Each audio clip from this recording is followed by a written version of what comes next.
Daniel, por comunicarnos tus problemas técnicos.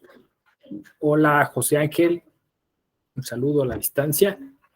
Y bueno, pues veo aquí también a Alejandro Marcelo. Hola. Buenas noches, y vamos a estar 2 días, la noche de hoy, la noche de mañana, hablando sobre principios constitucionales y convencionales dirigidos a la justicia digital. Y entonces vamos a irnos con calma, porque pues es bastante tiempo, ¿no?, para poder desahogar los contenidos de esta cuestión. Como siempre, estoy atento a sus comentarios, ya sea de viva voz o por el chat. Y aquí pues hay que comenzar con un tema que es relativamente sencillo de abordar, y es el tema de que, hola David Arturo, de que está todo en construcción, ¿no? O sea, es decir, muchas de las cosas que vamos a comentar, pues sí tiene que ver con algún documento a nivel nacional, con algún documento a nivel internacional, con algunas cosas que se han hecho dentro de nuestro contexto, con otras que se vienen repitiendo, replicando de lo que es la experiencia internacional, pero todo está como en ciernes, ¿no? Está en construcción. Que esto pues ya de entrada es una... Pues, hola Gloria, ¿cómo estás? Ya te dieron tu título, ¿no? Ya bien. Felicidades. Muchas felicidades, maestro. Fue su cumpleaños apenas, ¿verdad? Apenas hace 3 días. Sí, más. Le envío un fuerte abrazo. Gracias. Gracias.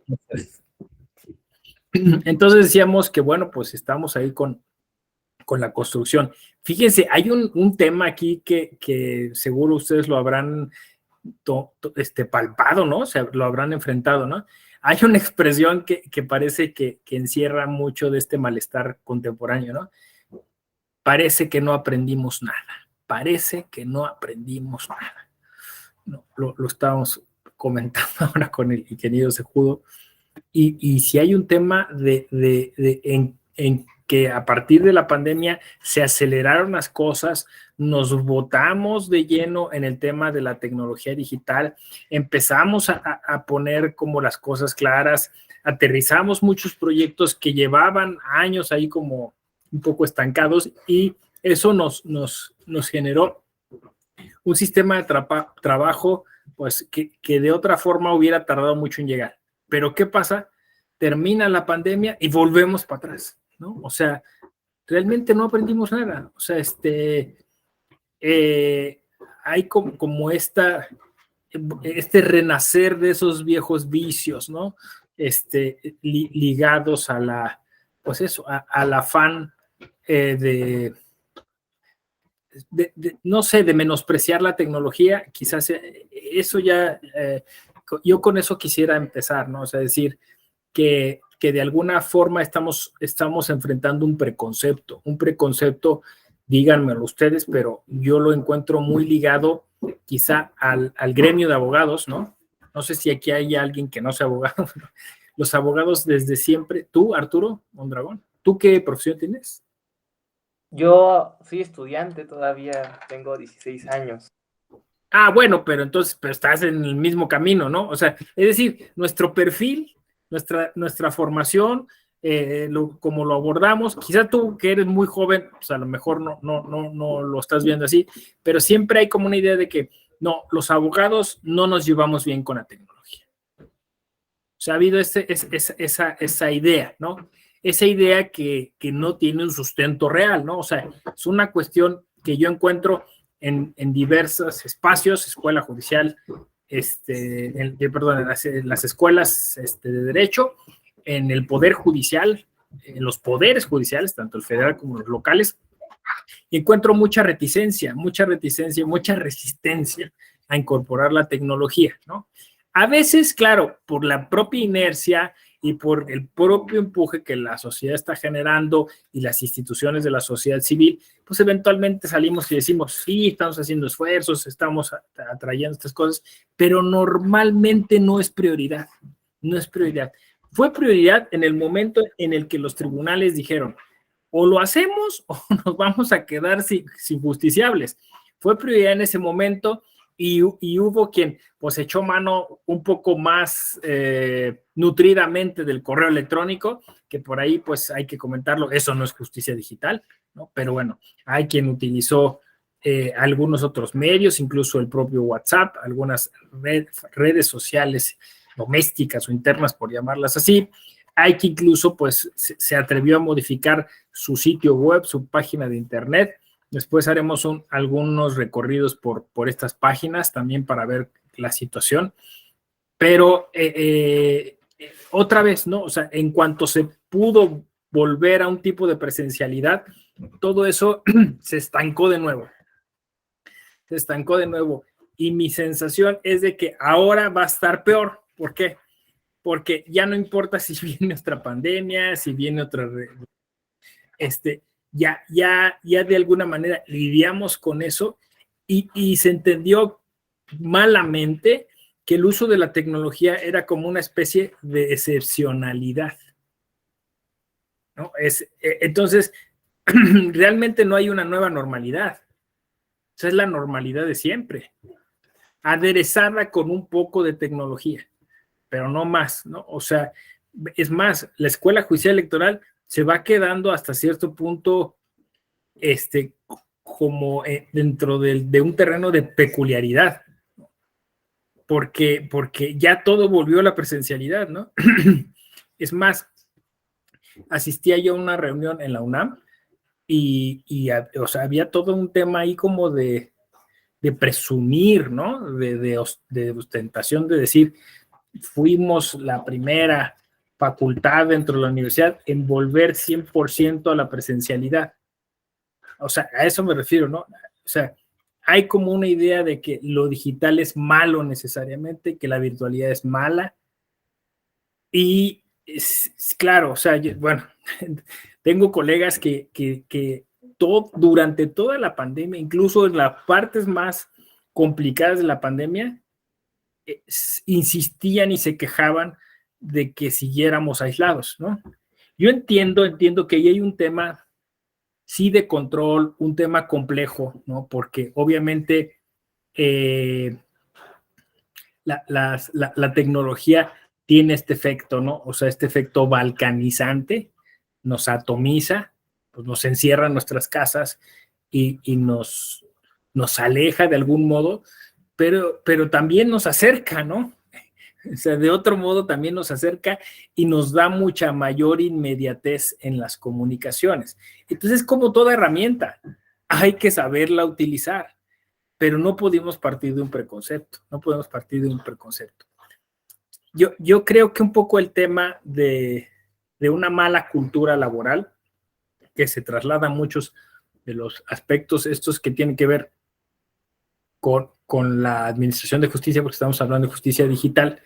Yo veo ahora muchos espacios, artículos incluso escritos, que están tratando de profundizar sobre este tema, ¿no? O sea, sobre, pues, un tipo de, digamos, de injusticia, un tipo pues alguien incluso le llama acoso laboral, ¿no? O sea, a través del cual, pues, sobre todo en el Poder Judicial Federal, ¿no? Son los memes que yo he visto, ¿no? Que dicen, ¿no? Que son horarios, pues, que dotan de poca calidad de vida a las personas, ¿no? Y ahora, pues, incluso están generando mucho malestar, ¿no? Ante, digamos, una escasez de trabajo, pues, obviamente, la gente aguanta, soporta, ¿no? Estos horarios, pero de todos modos, o sea, el malestar se duplicó, porque saben muchos de ellos que muchas de esas funciones o facultades se podrían eventualmente organizar en línea, pero puesto que no hay la predisposición para eso, o sea, aquí lo que tendría que haber es un diagnóstico, ¿no? ¿Qué cosas se pueden seguir haciendo en línea? ¿Qué cosas se pueden hacer de manera híbrida y qué cosas se pueden hacer de manera presencial? Y rotaciones y cosas así, ¿no? Al final de cuentas, de eso se trata. A maximizar los espacios y las herramientas que se tienen a disposición. Entonces, vamos a partir de un planteamiento del problema así sencillo, y es que hay una especie, pues eso, de bloqueo mental dentro de los profesionistas que podrían hacer posible un cambio paradigmático hacia el uso de la tecnología que está impidiendo que demos ese paso ya de manera plena, ¿no? Ese es el problema que va. La hipótesis, pues, es que todavía somos una generación que tiene algunos complejos que debe superar, ¿no? Yo por ahí a veces digo, simplemente es autoestima, ¿no? Entonces es falta de autoestima. O sea, el jefe que quiere ver a todo su personal reunido en un lugar, pues es otra vez básicamente falta de un tipo de confianza en el personal, ¿no? Volver a trabajar bajo un horario y no bajo resultados o no bajo objetivos, ¿no? Entonces, es muy sencillo, es de sentido común, o sea, tampoco es que hay que argumentar muchísimo. Eso entonces viene a generar todos los problemas que sabemos tiene la administración de justicia, ¿no? O sea, eso viene a generar pues toda esta necesidad de que pues, si yo ya estoy presencialmente, pues ahora que vengan los justiciables presencialmente, ¿no? Y que atiendan aquí, que estén aquí, o sea, se vuelve un problema en cadena, ¿no? O sea, entonces, esa es la situación, ¿no? Entonces, lo punto como primer tema, como primer tópico, y ya de ahí pues nos vamos a ir un poco desbrozando cuáles son estos retos para que estos retos tecnológicos, para que el día de mañana incluso revisemos algunos documentos, algunas cuestiones de la situación que hay hoy actualmente en México, ¿no?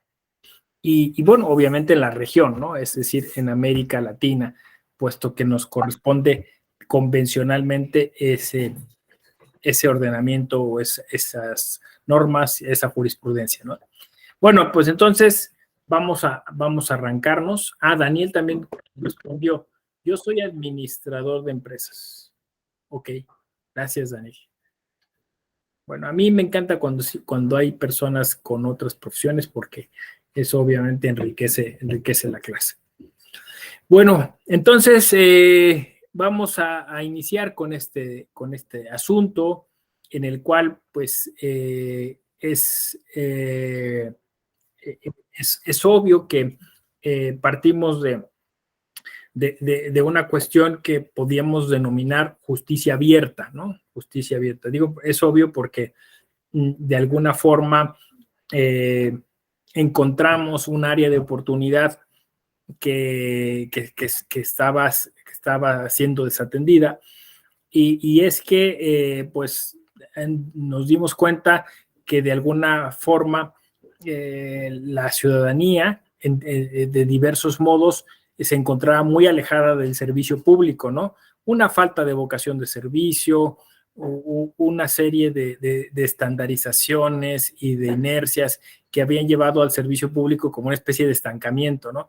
Entonces, constantemente se escucha, ¿no? Los ciudadanos, las ciudadanas no confían en las instituciones, los ciudadanos y las ciudadanas no conocen el trabajo a fondo de las instituciones, confunden, ¿no? En materia electoral siempre se confunde cuáles son sus facultades, no saben cómo ejercer sus derechos. Entonces, necesitamos pues aumentar lo que llamamos ese nivel de comunicación. Fíjense, ese es el punto, ¿no?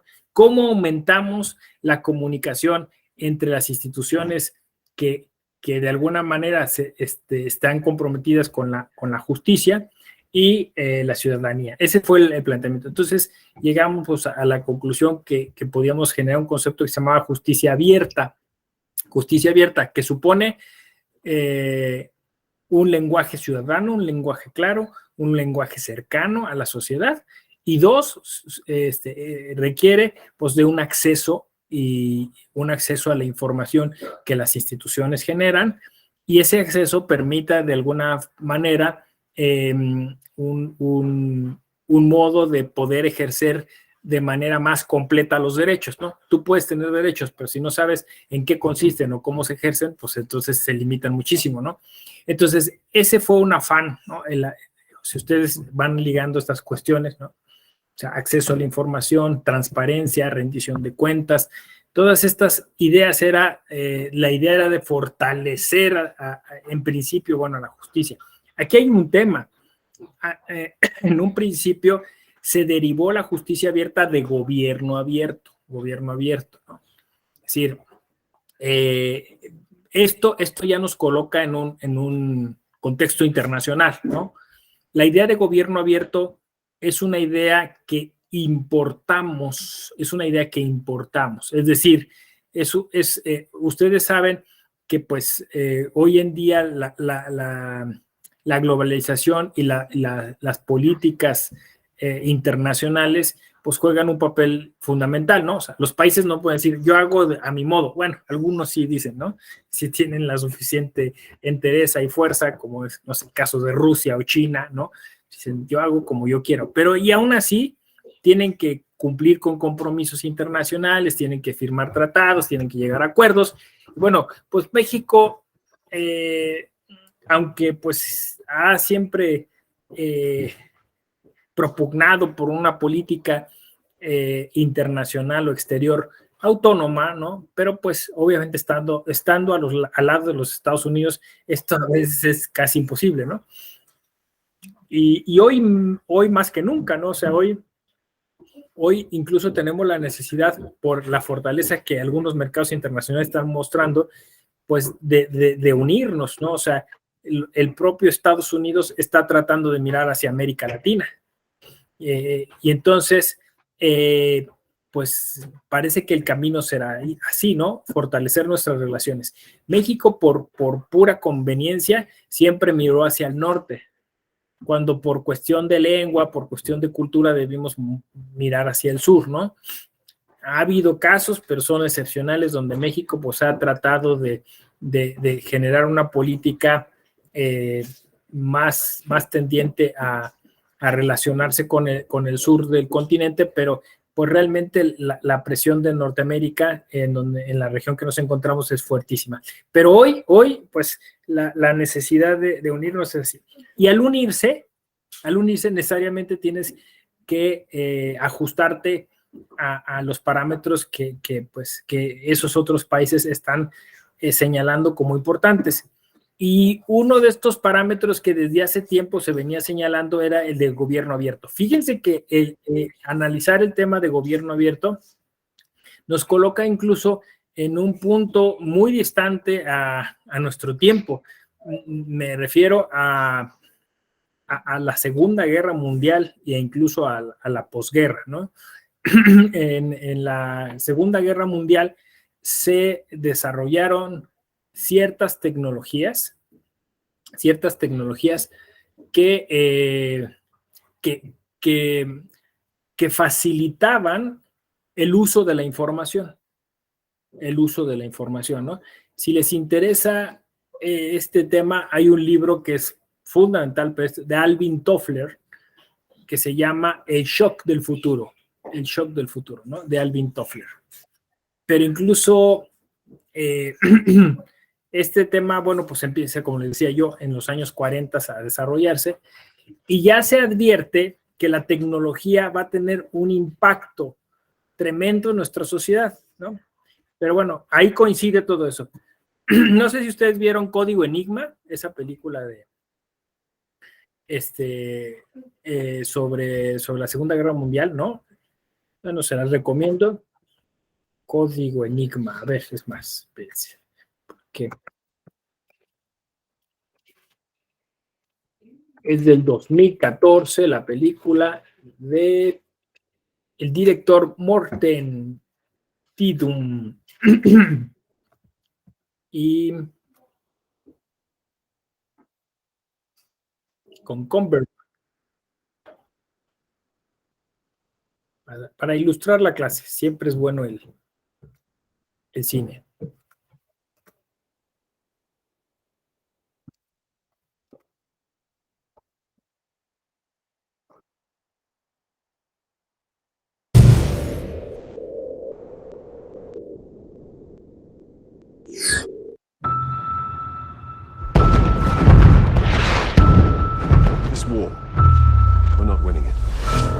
If you speak a word of what I'm about to show you, you will be executed for high treason. It's beautiful. It's the greatest encryption device in history, and the Germans use it for all communications. Everyone thinks Enigma is unbreakable. Let me try, and we'll know for sure. Mr. Turing, do you know how many died because of it? I don't. 3. While we've been having this conversation. Gentlemen, meet Mr. Turing. We to work together then. I'm afraid these men will only slow me down. Popular at school, were you? We're short on staff. We get more staff then.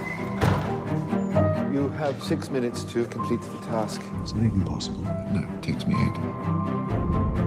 5 minutes and 34 seconds. You said to do it in under 6. What is it that we're really doing? We're going to break an unbreakable Nazi code and win the war. You know, to pull off this irascible genius routine, one actually has to be a genius.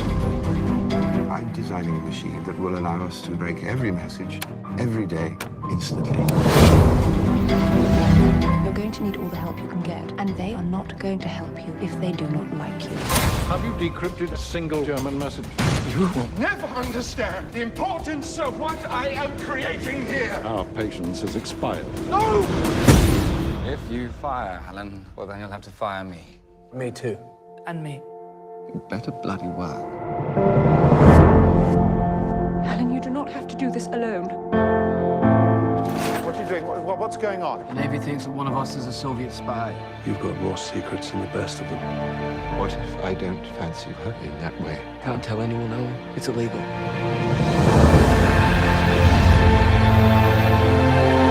I'm just a mathematician. Sometimes it is the people who no one imagines anything of who do the things that no one can imagine.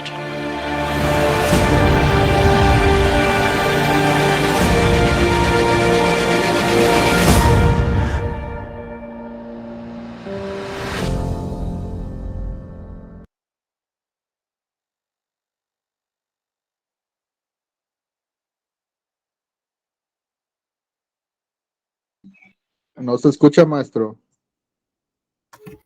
Gracias. ¿Por qué es importante este tráiler, esta película, este plot, esta trama, no? Porque ilustra muy bien lo que le estaba comentando. La tecnología surge en un contexto de guerra. La tecnología surge en un contexto de guerra y de espionaje, ¿no? O sea, digamos que incluso si quisiéramos un poco justificar la desconfianza hacia la tecnología que aún hoy tenemos, pues obedece a estas dos razones, ¿no? La primera gran computadora que se inventa es para tratar de descifrar si había mensajes encriptados por parte de los opositores dentro del contexto de guerra, ¿no? Entonces, ustedes sumen esos elementos, hasta el día de hoy se conservan, ¿no? O sea, la tecnología trata, ahí vemos en un salón a los primeros analistas de información, ¿no? O sea, hoy es una de las, pues vamos a decir, sí, profesiones más empleadas, ¿no? Entonces, este análisis de datos, pues era fundamental para poder ganar la guerra, ¿no?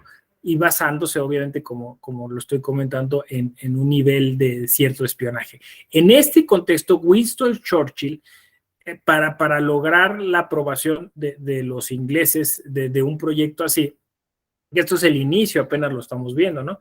Ya ganada la guerra, Churchill le vende a los ingleses la idea de que esa tecnología va a usarse para algo positivo, para algo bueno, ¿no? O sea, imagínense, ¿no? O sea, lo que llamamos procesamiento de datos. Muchos datos que el gobierno inglés, a través de medios oficiales y no oficiales, recaba, tenían que tener un resultado. ¿Qué hace Churchill? Les dice, no se preocupen, esto es para su beneficio, esto es para poder anticiparnos, es para poder generar mejores servicios, para atender demandas a tiempo, ¿no? Y claro, el proyecto se vende con creces, ¿no? Y eso se le llama gobierno abierto. O sea, el gobierno abierto suponía que esa información iba a ser para favorecer a los ciudadanos y a las ciudadanas. Ojo, siempre en letras chiquitas, diciendo que pues había información que por cuestiones de razón de Estado el propio Estado conservaría y no movería, ¿no? Y esto es hasta el día de hoy, o sea, hasta el día de hoy el Estado se arroga esa posibilidad, digamos, de censurar un cierto tipo de información. Claro, en nuestro contexto, incluso en donde hemos creado una institución que pueda ser autónoma, pues esto genera a veces tensiones, pero bueno, pues la información, como dicen, es poder, ¿no? Entonces, ahí surge y tiempo después, en los Estados Unidos, se empieza a desarrollar la tecnología concreta que permite analizar más rápidamente estos datos, ¿no? Ahora, para entonces, los datos eran muchísimos, o sea, eran datos que se obtenían pues a través, digamos, de los medios de comunicación tradicionales, pero conforme fue avanzando la tecnología respecto a los medios de comunicación, pues también fue avanzando el modo en el que estos datos se recababan y el número de datos.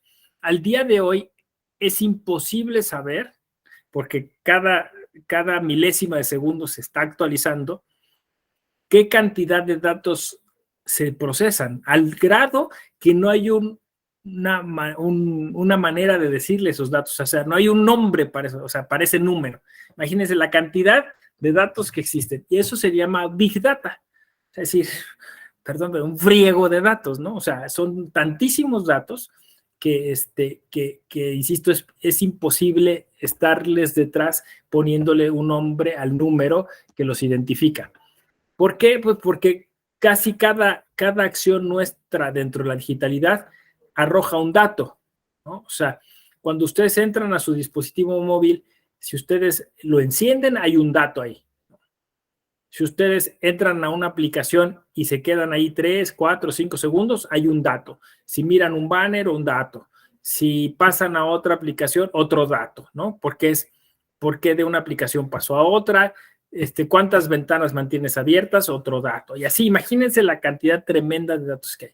Ahora, la tecnología lo que pretendía era generar una relación entre estos datos. Los datos así por sí solos no generan una información concreta, ¿no? Lo que genera es poder articular o relacionar estos datos y después compararlos, ¿no? A esto se le conoció en términos tecnológicos como el algoritmo, ¿no? O sea, el algoritmo fue una fórmula creada para poder asociar datos.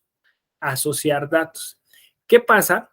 Que en la medida en que más datos asocias, incluso haciendo el ejercicio de prueba y error, no importa que se equivoque el algoritmo, ¿no? ¿Por qué? Porque equivocándose aprende. Si se mira, no sé si... A ver, yo te propongo esto y tú no lo pescas, o sea, te propongo una ventana y tú no la pescas, de todas maneras me estás generando un dato en donde yo fallé, pero al final lo estoy utilizando para conocerte mejor. Entonces, eso, o sea, ese grado de hacer cada vez más certeras las predicciones, ese grado de predictibilidad, pues se le conoce como mercado de futuros, ¿no? Es decir, el algoritmo intenta adivinar qué haremos y qué pensaremos, literalmente. A esto se le conoce como inteligencia artificial. ¿Por qué? Porque aprende. Entonces, es el algoritmo, que es una forma de procesar datos, que es una tecnología que predice y que al predecir, pues va aprendiendo. Y por eso todo tiene todos estos nombres, ¿no? Inteligencia artificial, ¿no? Algoritmo, mercado de futuros, ¿no? Y ahí se van surgiendo conceptos bien interesantes, ¿no?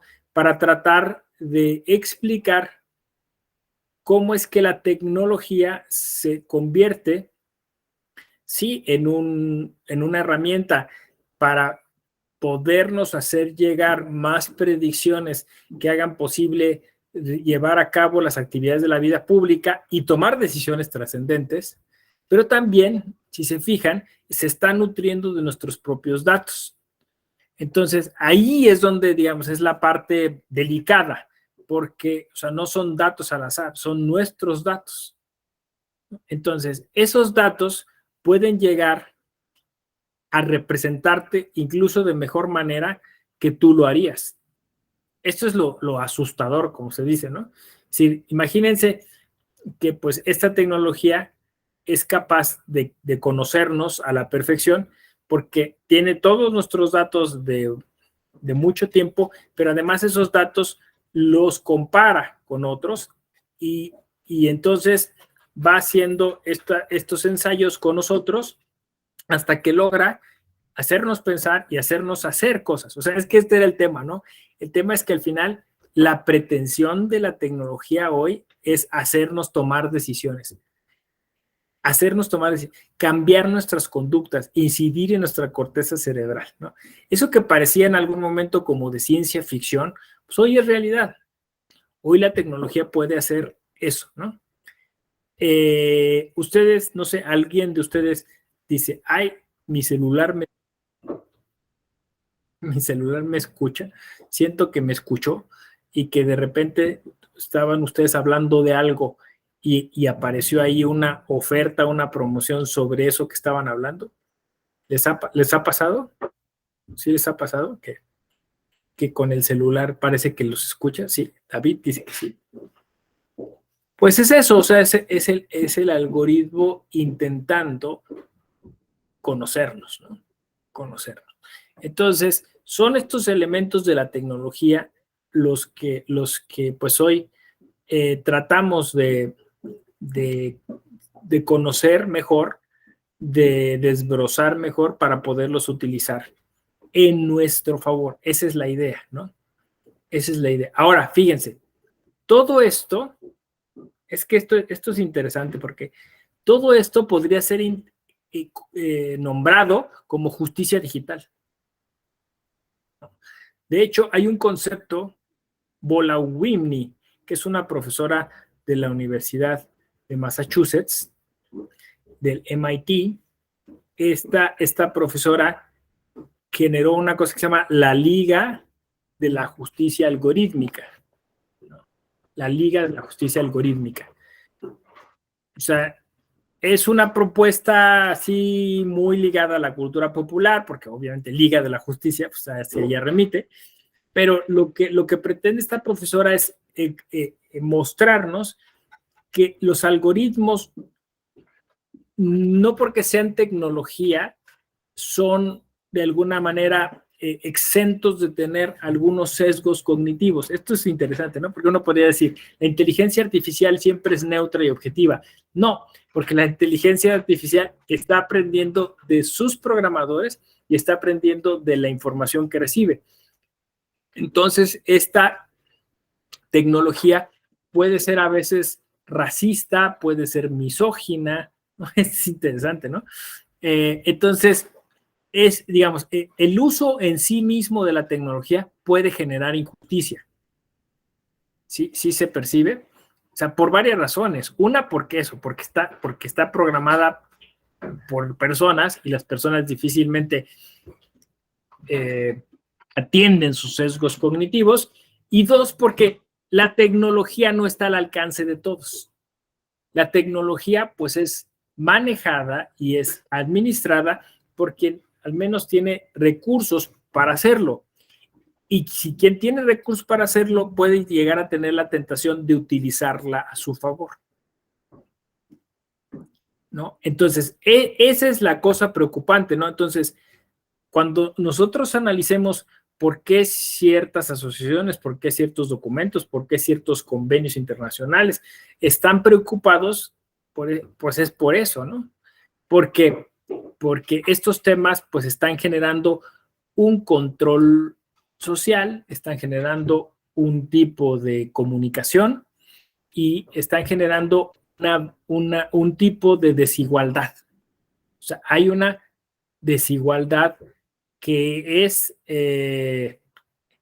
relacionada con el tema de la brecha digital, ¿no? Es decir, es evidente que no todas las personas tienen acceso a la tecnología de igual manera. Y aún teniendo acceso a la tecnología, pues no tienen la capacidad para poder tener un paquete de datos o para tener un tipo de programa que les permita acceder de manera inmediata y constante a la tecnología, ¿no? Entonces, eso genera más desigualdad, porque entonces hay unas personas que tienen mucho más acceso a la tecnología, mucha más tecnología y otro sector que no lo tiene, ¿no? Entonces, sí se genera desigualdad y de alguna manera se genera un tipo de injusticia.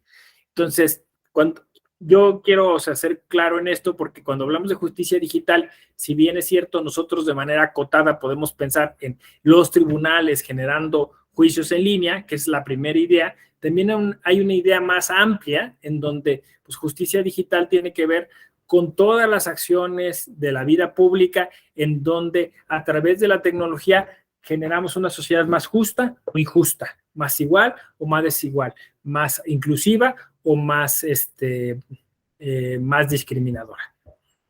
¿Cómo ven? Hasta aquí, ¿cómo vamos? ¿Bien? Entonces, estos distintos puntos se van a atender de distinta manera a través del ordenamiento, ¿no? A través de estos principios constitucionales y convencionales, ¿no? Incluso este tema vamos a decirlo así, un tipo de injusticia social derivado del uso de la tecnología, pues también se está atendiendo a través, por ejemplo, no sé si habrán escuchado de la Agenda 2023, no, perdón, la agenda internacional, que mañana la vamos a ver. Agenda 2030, siempre me confundo 2020. En la Agenda 2030, que es una agenda de la Organización de las Naciones Unidas, vamos a ver puntos específicos que tienen que ver con la tecnología, ¿no? ¿Por qué? Porque hoy, por ejemplo, para atender la pobreza tienes que usar la tecnología. Para atender el tema, bueno, simplemente en la guerra entre Rusia y Ucrania, que tiene hoy de rodillas a Europa, pues hay un uso estratégico de la tecnología y los países que están en guerra pues están utilizando la tecnología obviamente para, como lo hicieron en el siglo pasado, para ganar la guerra, ¿no? Y esto a veces tiene consecuencias que obviamente pues no salen más allá de las fronteras de aquellos países donde se está desarrollando la guerra, ¿no? Entonces, hay repercusiones que hoy ni siquiera alcanzamos a medir, ¿no? Entonces, la tecnología está por todos lados. Lo vimos en el tema, por ejemplo, bueno, de los DESCA, ¿no? Los famosos derechos sociales y económicos, ¿no? Pues muchos de estos temas, por ejemplo, el derecho a la salud, pues si no tienes tecnología, por ejemplo, no te podías vacunar, ¿no? O sea, hubo un momento en que si querías irte a vacunar de COVID, tenías que hacerlo a través de una aplicación. Pues fíjense, el que tenía un dispositivo móvil, pues rápidamente entraba, ponía sus datos y ya lo mandaba a una base de datos donde eventualmente le confirmaban, le corroboraban la fecha en la que le administrarían la vacuna. Pero mucha gente, o sea, tenía que trasladarse desde sus comunidades para ir a algún café de internet donde alguna persona supiera cómo hacer estas cosas y subirlo, ¿no?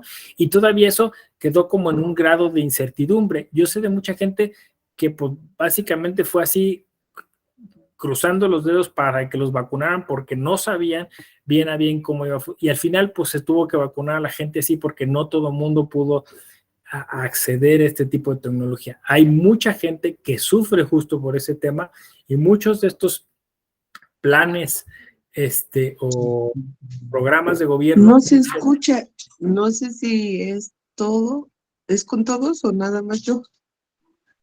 Coméntenos. ¿Me escucho bien? ¿Está escuchando la clase? Sí, sí. Entonces eres tú, Gloria, a lo mejor. Yo sí escucho. Sí. No escucho. Ah. Has de ser tu.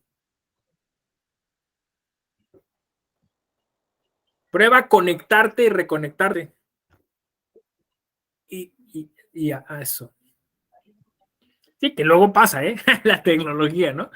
Y qué bueno que pues lo señaló y qué bueno que ustedes sí escuchaban, ¿no?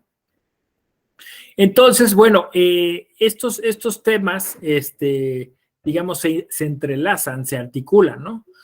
Porque obviamente la imposibilidad de acceder a la tecnología te genera una marginación, te genera un detrimento, ¿no? Para una comunidad, como puede ser Por ahí el profesor Luis Octavio Vado, fíjate, no le he preguntado, pero él que trae la agenda de personas, de adultos mayores, pues incluso sus derechos políticos electorales se ven mermados por esta dificultad de acceder a la tecnología, ¿no? A veces incluso pues, por el tema también de un tipo de alfabetización digital, ¿no?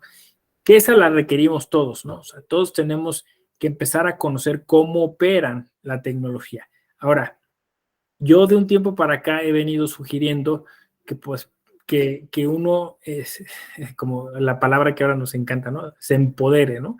Que uno tome control de su vida digital. Pero yo entiendo que cada vez es más difícil. O sea, es bien difícil porque, pues no sé si les ha pasado, pero de un tiempo para acá, o sea, quieres usar algo y te dice, baja una aplicación. Yo no sé qué celular, de qué gama tengas que tener. Si todo lo que te dicen que bajes una aplicación, tú la bajaras, sería imposible, o sea, colapsaría tu celular, ¿no? Entonces, ya cada vez más, justo por un asunto de justificación de las propias plataformas, de un negocio, de un marketing, pues vas a comprar unos boletos de autobús, casi te obligan a bajar una aplicación, ¿no? Para poder entrar a la plataforma y poderlos comprar. Vas a usar un taxi, vas a pedir comida, o sea, todo es aplicaciones, ¿no? Entonces, ¿qué sucede? Muchas de estas aplicaciones, pues van con un contrato de adhesión que difícilmente las personas leen, ¿no? Si nosotros que somos profesionistas, pues difícilmente tenemos el tiempo para estar leyendo cada una de las condiciones, ¿no? Ahora, con las reformas, porque hubo reformas a la ley de derechos de autor y con los nuevos contratos de algunas grandes compañías como Google o Facebook, pues ahora incluso te obligan a aceptar las cookies. Entonces, seguro ustedes habrán aceptado todas las cookies, ¿no? Pero eso implica, si uno realmente se toma el tiempo y ve, y dice, bueno, ahora vamos a acceder a tu audio, vamos a acceder a tus datos biométricos, ahora vamos a acceder a los tiempos en los que usas. Entonces, claro, la alfabetización digital supondría, pues, detenerte un minuto cada semana y hacer una depuración, ¿no? Yo entiendo que también hay aplicaciones que te ayudan a controlar eso, ¿no? O sea, es decir, si le llaman así salud digital, ¿no? Es decir, tú te detienes, miras y dice, esta aplicación está no solo pues consumiendo tus datos y pues obviamente pues eso implica que te haga más costoso el uso de la tecnología, sino que también está accediendo a estas cosas tuyas, ¿no? A imágenes o audios o a localización, ¿no? Y eso pues eventualmente puede ser peligroso, ¿no? Entonces ya uno ahí pues diría, esta sí, esta no, esta sí, esta no, ¿no? Insisto, hay aplicaciones que te ayudan a hacer esa depuración. Incluso esas aplicaciones mismas que ya unas vienen hasta precargadas en el celular, te dicen cuánto tiempo lo utilizas, en qué aplicaciones te detienes más, ¿no? Entonces, yo obviamente el consejo sería, traten de tener ese ayuno digital, ¿no? O sea, es decir, ahora no lo uso, ahora lo dejo apagado, ahora lo dejo. Yo sé que incluso hay gente que se molestaría con lo que estoy diciendo, ¿no?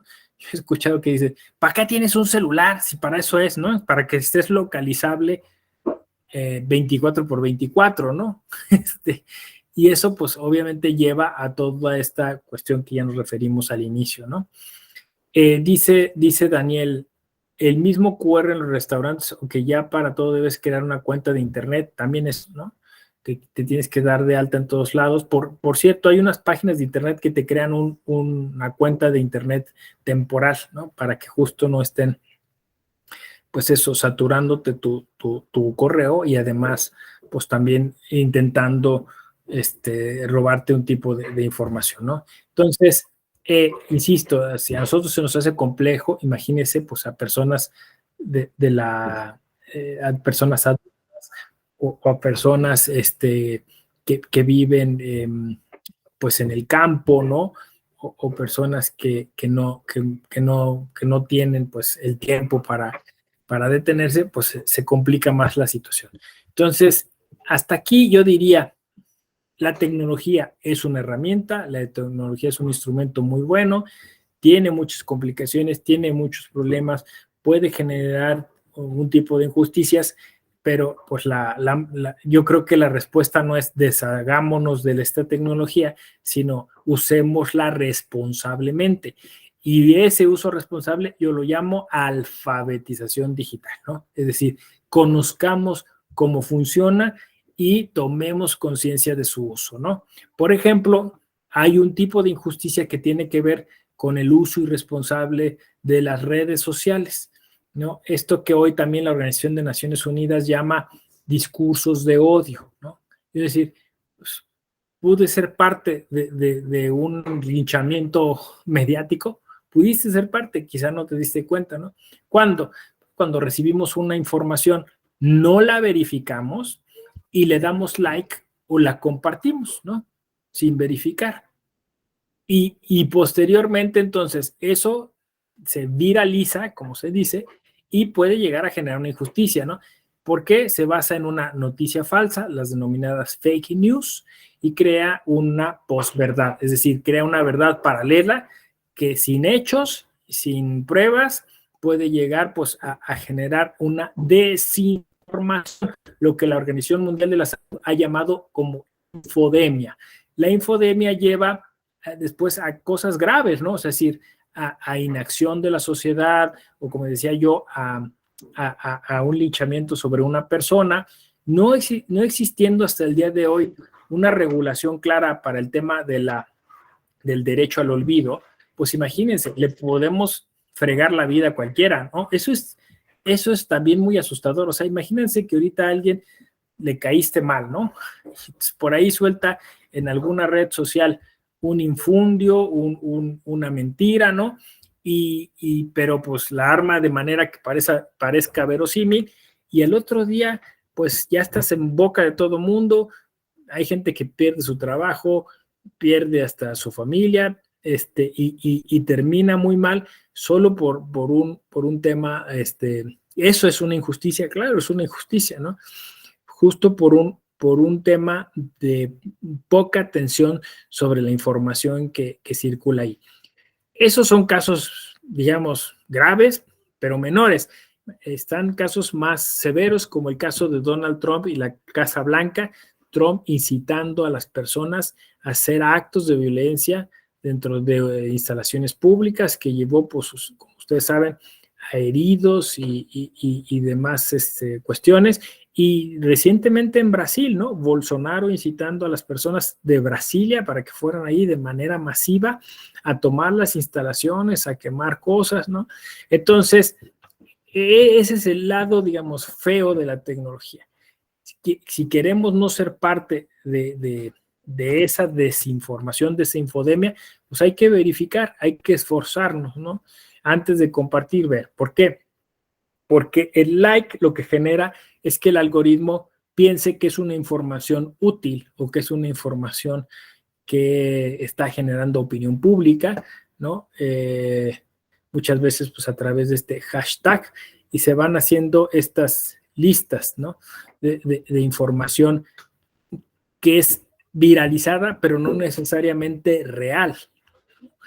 Y ahí todavía falta muchísimo por andar, porque aunque eventualmente, y sobre todo en torno a cuando se acercan elecciones en los países, se generan empresas que verifican esta información, o que incluso el propio gobierno, ¿no? En nuestro caso, por ejemplo, el Instituto Nacional Electoral se encarga de esa verificación, ¿no? De estarnos alertando. Muchas veces es imposible medir cuál es el impacto de esa información, incluso a nivel electoral. Al INE le pasa muchas veces, ¿no? Si se difunde una información falsa y en lo que la bajas, y le pasa a muchos institutos electorales locales, no sé si hay alguien aquí que nos pueda comentarle ese tema, pero o sea, notificarle, o sea, las famosas medidas precautorias tardan mucho en llegar. Entonces no sabemos cuál puede ser el impacto de eso, ¿no? En una, por ejemplo, campaña política, ¿no? Ya ha habido casos emblemáticos.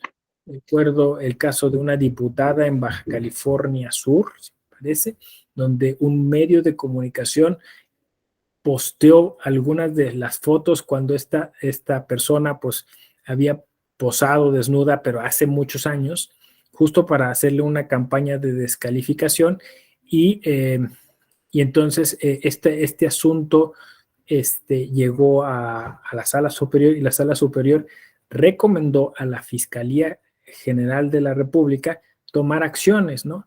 Acciones penales, que es un caso, pues, obviamente polémico, porque, claro, alguien podría argumentar que, pues, primero estaría la libertad de expresión, pero insisto, ¿cuál es el daño que a una persona se le puede hacer cuando se difunde, se divulga una información que está fuera de lugar, ¿no? ¿Por qué? En este caso, bueno, sí, ella salió, sí, pero nada tenía que ver ahora con o sea, no tenía que ver esas fotos nada con lo que ahora estaba haciendo, y claro, entraba dentro del contexto incluso normativo que se tuvo, ¿se acuerdan de la ley Olimpia, ¿no? El famoso sexting, ¿no? Hoy no se puede compartir desnudos de otras personas, pues a través de redes sociales, porque eso ya está configurado como un delito, ¿no? Entonces, el tema es súper interesante, por ahí vamos avanzando, tratando de hacer más justo el uso de la tecnología. Hasta aquí, ¿cómo vamos? Cuéntenme, coméntenme. ¿Qué experiencias han tenido? ¿Qué me podrían decir? ¿Ya se escucha bien, Gloria? Muy bien. Cuéntenme. Anímense. Una palabrita.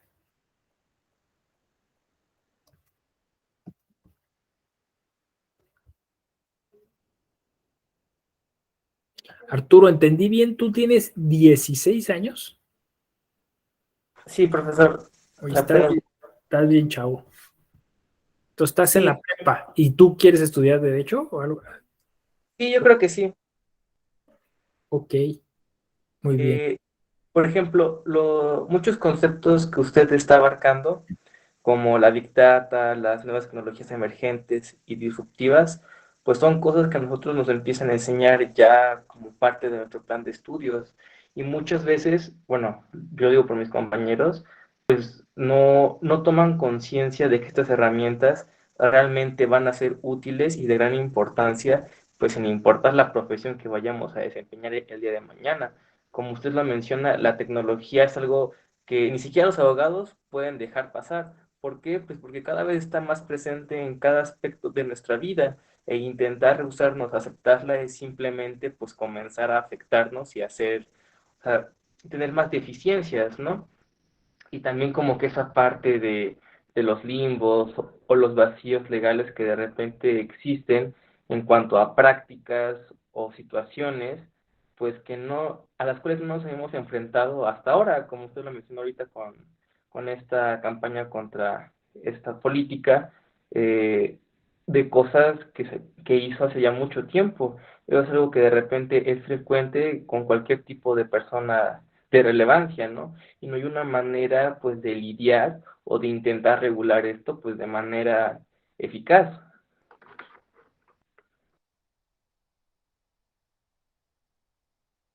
Sí, o sea, definitivamente esto no es exclusivo, ¿no? O sea, del ámbito jurídico, un poco por digamos, la temática del diplomado se enfoca así, pero pues definitivamente en casi todas las profesiones pues se echa mano de esto. Incluso ahora se dice muy sofisticadamente y rimbombantemente, es un área multidisciplinaria, y es así, ¿no? O sea, yo creo que ya para tu generación, Arturo, o sea, los estudios tendrán que ser multidisciplinarios sí o sí, ¿no? O sea, ya esta como idea de la profesión única, ¿no? En donde solo se desarrolla como un tipo de conocimiento, ya se agotó, ¿no? Ahora, pues tienes que ser un poquito experto en muchas cosas para poderlas unir, ¿no? Entonces, imagínate, quien se ocupe de marketing electoral, ¿no? Que es un tema, pues, que ahora está muy de moda, ¿no? Porque hoy por la mañana les hablaba a otro grupo sobre el concepto de campaña permanente, ¿no? Donde, pues, como lo describe Blumenthal,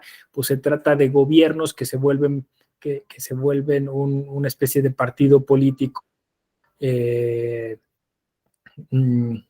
permanente, ¿no? Y que están haciendo una campaña electoral total, ¿no? O sea, siempre están en campaña electoral. Entonces, el modelo de comunicación política pues hoy requiere eso, de gente que sepa de tecnología, de gente que sepa de ciencias de la comunicación, de gente que sepa de psicología, de gente que sepa un poco de sociología y quizá muy poco de derecho, ¿no? De derecho un poco para no errar en el tema de, bueno, esto puede caer dentro de una irregularidad, esto puede ser un delito, ¿no? Entonces, esos temas. Pero en realidad, casi toda la elaboración de esos contenidos pues los va a hacer otros profesionistas, ¿no? Es muy interesante cómo se están dando las cosas. Tienes toda la razón, Arturo. Muchas gracias. Y me da un gusto, es la primera vez que me topo con alguien tan joven en una clase y pues es muy bueno saberlo, porque yo siempre estoy diciendo que, y digo, ahora yo me voy a aprovechar que estás aquí. Mira, yo siempre he estado diciendo que tenemos un gran déficit con los jóvenes, porque a mí me parece insensato que la edad política necesariamente se sitúe a los 18. Me voy a explicar, ¿no? Si pareciera como que si a los 18 mágicamente te viene por ciencia infusa la necesidad de participar políticamente y ya tienes todos los conocimientos y todo el bagaje y vas, ¿no? Vas así. Pues no, o sea, realmente la formación política debería de ser, como lo indica la jurisprudencia de la Corte Interamericana, con esa autonomía progresiva, ¿no? Los jóvenes, las jóvenes, los niños, las niñas, los adolescentes van a lo largo de su vida adquiriendo una serie de conocimientos que les posibilita para acceder después a la vida política, sí, quizá a los 18 formalmente, pero lo vienen haciendo desde siempre. Se animó que a tomar decisiones aprenden a partir de los 18. Entonces, yo siento que hay como solo así como una especie de desinterés. No se habla de derechos políticos electorales de los jóvenes, porque dicen, no, es que no los tienen. Claro que los tienen, porque tienen derecho a asociarse, porque tienen derecho a expresarse, porque tienen derecho a informarse políticamente. ¿Por qué tiene que ser solo a partir de los 18? Me parece eso un minimalismo, yo así le llamo, ¿no? Entonces, me da gusto que estés aquí porque eso de alguna manera demuestra mi hipótesis, ¿no? Que por cierto hay por ahí una iniciativa que quiere recorrer la edad de 18 a 16, que sería tu caso. Pero sí, sigo sosteniendo lo mismo, que lo veo como una medida sumamente oportunista, ¿no? Así es, muy bien. Entonces, más intervenciones, más preguntas, más comentarios, algo que quieran compartir de su uso de la tecnología. Adelante, Daniel, gracias. Buenas noches a todos y a todas. En el aspecto de lo que usted comentaba de, por ejemplo, un ejemplo de que una mujer aspirante a algún cargo público y se da el caso de que salgan fotos, pues, de ella desnuda de su pasado, pero gracias a eso, pues ella pierda popularidad y pierda la elección. Ya después se haga, digamos, justicia y le caiga el peso de la ley a la persona que infringió, pero ¿cómo se podría resarcir el daño? Porque pues ella perdió pues esa posibilidad, ahí como que no habría justicia como tal, ¿verdad? Es mi duda, o una opinión. No, está bien, Daniel, tienes toda la razón. O sea, el tema ahí es que muchas veces incluso pues es irreparable el daño, ¿no?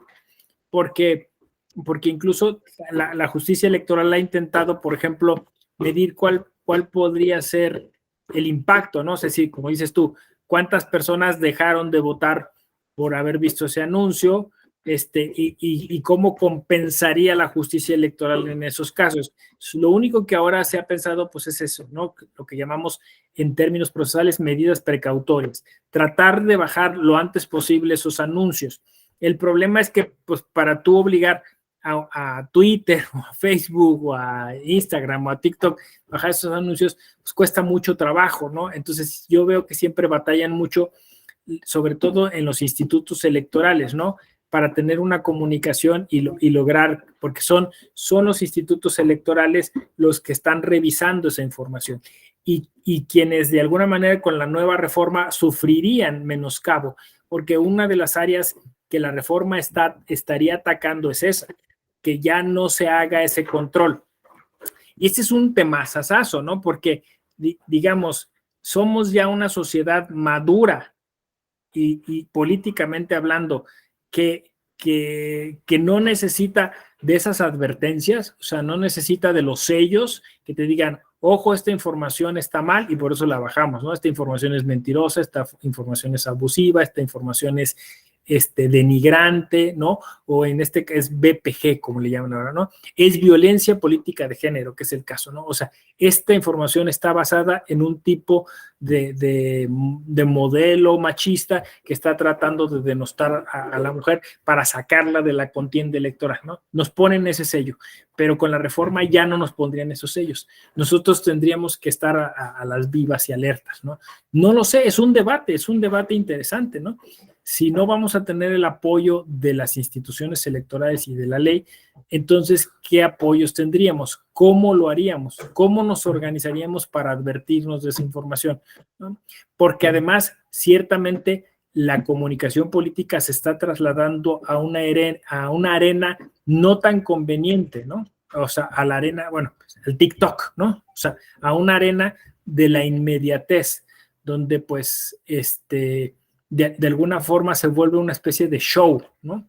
De show que se cifra ya no en un mensaje positivo, en una propuesta, en una agenda, en unas ideas, sino simplemente en denostar, descalificar, encontrar en qué está mal, ¿no? Y yo no creo que ese sea como el ambiente más propicio para las campañas electorales y para el modelo de comunicación política que deberíamos de tener. No sé cómo ustedes lo ven, ¿no? Vamos a vivir 2 campañas este año, va a ser interesante, Coahuila y Estado de México, y ya empezaron duro, ¿no? O sea, de todos lados, o sea, aquí no queda títere con cabeza, ¿no? Porque pues ya empezaron con las filtraciones, de videos, ¿no?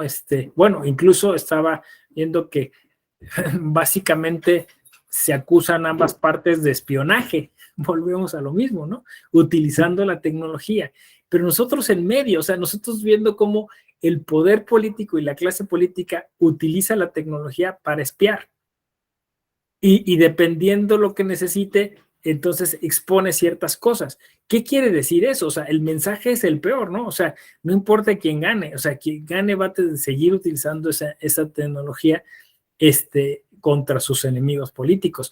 No me parece el mejor mensaje posible. No sé qué opinan ustedes. Alguien que quiera comentarnos. Es terrible, o sea, son noticias de apenas esta semana, ¿no? Y cuando deberíamos estar discutiendo, pues a ver, cuál es la propuesta tal, cuál es la propuesta de acá, ¿no? Estamos discutiendo quién es menos espía, quién es menos corrupto, no sé, es terrible.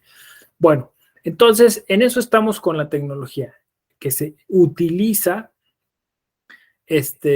también, pues, como ya lo habían intuido incluso algunos literatos y pensadores del siglo XX, como emblemáticamente siempre se señala a George Orwell, ¿no? Por ejemplo, en 1984, el gran hermano que nos vigila, ¿no? Que nos constantemente pues está accediendo a nuestra información.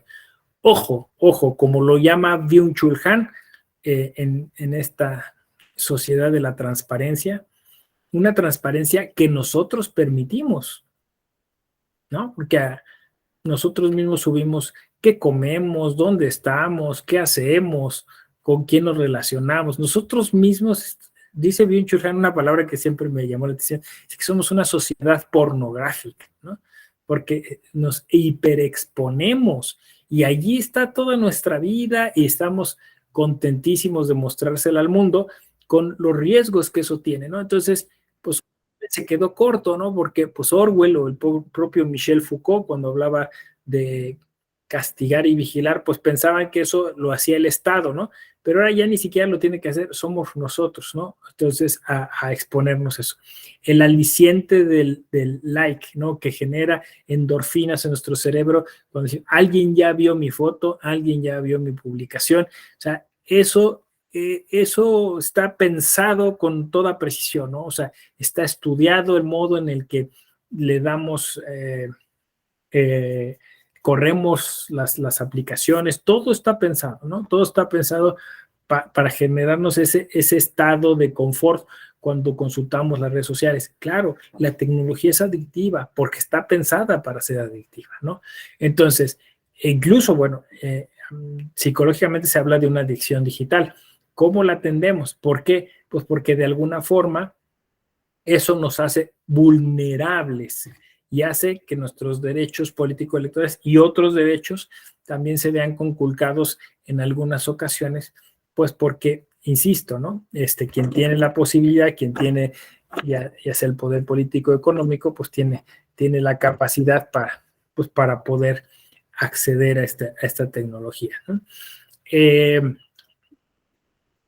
Insisto, lo estoy viendo en términos muy globales, muy holísticos, muy integrales, pero obviamente esto, pues alguien podría decir, en la justicia digital concretamente no aplicaría mucho, ¿no? ¿Por qué? Pues porque la justicia digital, pues insisto, son pequeños procesos muy encriptados, donde tienes que sacar una firma electrónica, donde hay una serie de pasos para adquirir esa firma electrónica. Entonces es más difícil que suceda, ¿no? O sea, no es que ahí nos van a suplantar o el phishing, ¿no? Como se llama, o sea, van a robar nuestros datos y van a litigar en nuestro nombre o van a poner, no, o sea, quizá a ese grado no ha llegado esta irrupción, ¿no? Esta contaminación. Pero obviamente, pues, sí, en términos más generales. En la justicia digital, vamos a decirlo así, en estricto sentido, en la justicia digital en estricto sentido, las preocupaciones son menores, claro. ¿Quién está programando? ¿Cuál es? ¿Cómo se licitó? ¿Dónde están esos datos? ¿No? Ustedes se acordarán, a ver si tienen habrán escuchado eso porque es historia reciente, pero cuando en el proceso electoral federal para la elección de presidente, que ya hubo candidaturas independientes, las y los aspirantes a candidaturas independientes tenían que reunir un número de firmas, y ese apoyo ciudadano se hacía a través de una plataforma digital que tuvo un montón de problemas y que generó muchísima injusticia digital, ¿no? Si ustedes se acordarán, incluso salían los consejeros de línea a defender la tecnología que no conocían y no sabían, porque yo me acuerdo que en programas a nivel nacional, a las 9 de la noche, le picaban ahí, mire, sí funciona, y no funcionaba, ¿no? Bueno, es que ha de haber tenido un problema y tal. Nunca funcionó bien a bien esa tecnología, ¿no? Se requería de un dispositivo de gama media o gama alta, que era muy costoso. Yo me acuerdo que en aquel entonces, pues, eran arriba de los 4,000 pesos para tener un dispositivo que permitiera digitalizar las firmas y las credenciales del lector para poder subirlas. Luego tenías que estar conectado a una red. Después se solucionó a eso y se decía, bueno, podías juntarlas y después conectarlas, pero muchas de esas cosas se perdieron, la gente no tenía certeza. Obviamente, en el caso de algunas candidaturas o aspirantías, pues se encontraban en zonas marginadas donde esa tecnología no funcionaba bien a bien.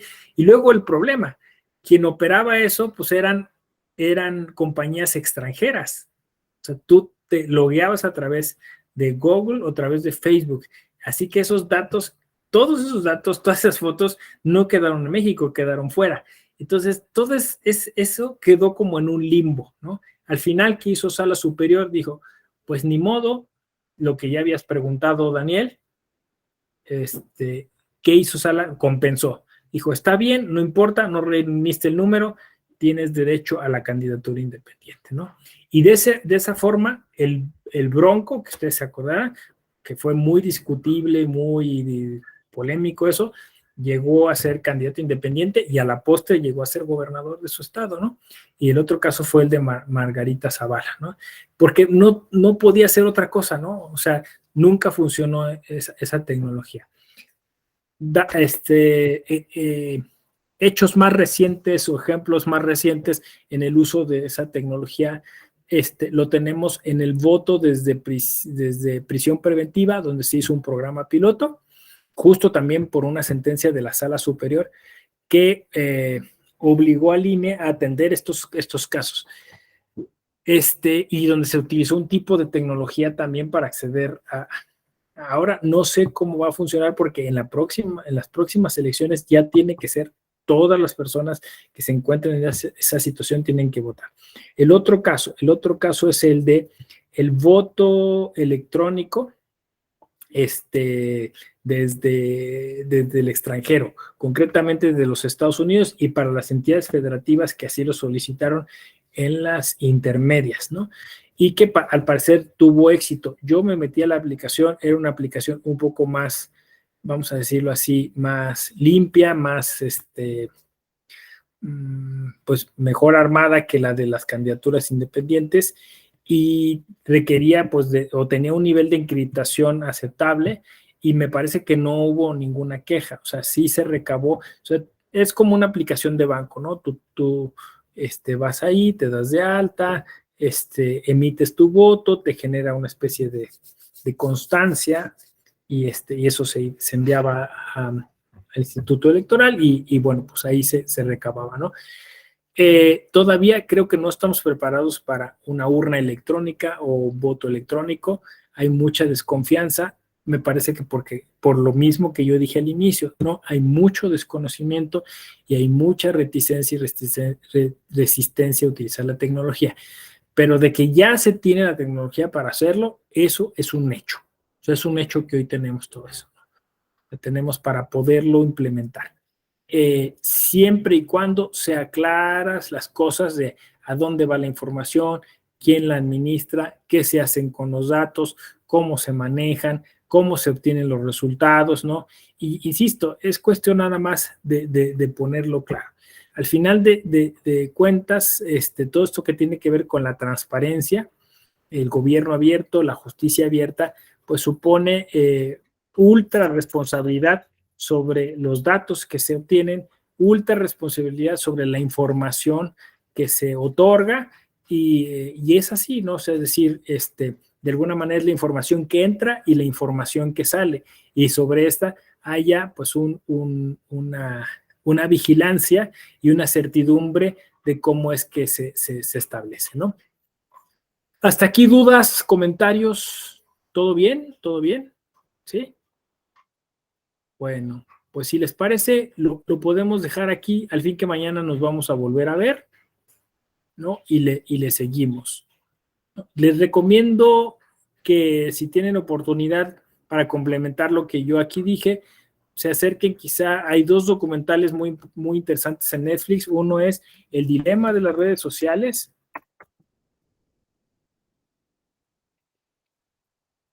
Y el otro es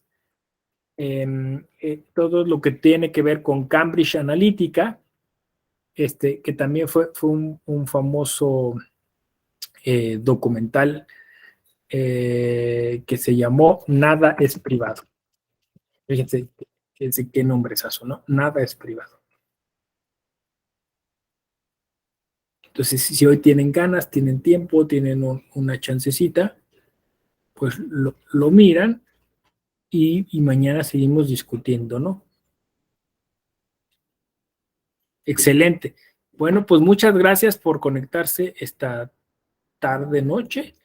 Les veo mañana. Feliz velada. Gracias. Y gracias, don José Antonio Cejudo.